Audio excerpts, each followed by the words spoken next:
अस्सलाम वालेकुम दोस्तों, मेरा नाम है उमर मुस्तफ़ा। आप देख रहे हैं cricket news hub YouTube channel.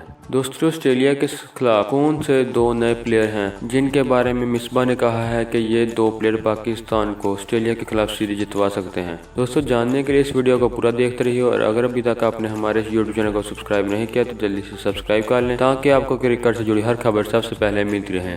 दोस्तों, कौमी टीम के head coach chief selector Misbah हक ने कहा है कि दौरा ऑस्ट्रेलिया बहुत बड़ा चैलेंज है। मुझे यकीन है कि तमाम शोबों में बेहतर परफॉर्मेंस होगी पाकिस्तानी टीम की और अच्छे नतीजे निकलेंगे। प्रैक्टिस सेशन के कबल मीडिया से गुफ्तगू करते हुए उनका कहना था कि दुनिया की कोई भी टीम जब ऑस्ट्रेलिया आती है तो यहाँ की कंडीशंस उनके लिए चैलेंज होती हैं, लेकिन पाकिस्तान की नौजवान टीम के लिए ये एक और भी बड़ा चैलेंज है। अब्दुल कादिर के बेटे लेग स्पिनर उस्मान कादिर की कौमी टीम में शमूलियत के सवाल पर मिसबाह का कहना था कि ऑस्ट्रेलिया में खेलने की वजह से उस्मान कादिर यहाँ की कंडीशन से अच्छी तरह वाकिफ़ हैं। कौमी टीम की गैर मुतवक्के और सरप्राइज कारकर्दगी दिखाने की आदत ऑस्ट्रेलिया के लिए बाइस खौफ भी हो सकती है।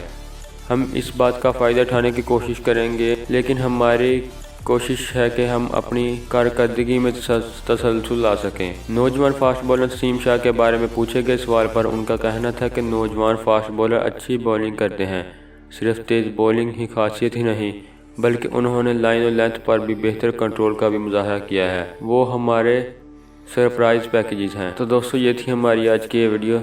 अगर आपको हमारी ये वीडियो पसंद आई तो इसे लाइक करें। आपके ख्याल में नसीम शाह और उस्मान कादिर की टीम में शमूलियत कोई बड़ा सरप्राइज पैकेज दे सकेगी? कमेंट बॉक्स में अपनी राय का इज़हार लाजमी करें और हमारी इस वीडियो को लाइक करें और हमारे चैनल को सब्सक्राइब करें ताकि आपको क्रिकेट से जुड़ी हर अपडेट सबसे पहले मिलती रहे। दोस्तों, मिलते हैं अपनी अगली वीडियो में, तब तक के लिए खुदा हाफिज़।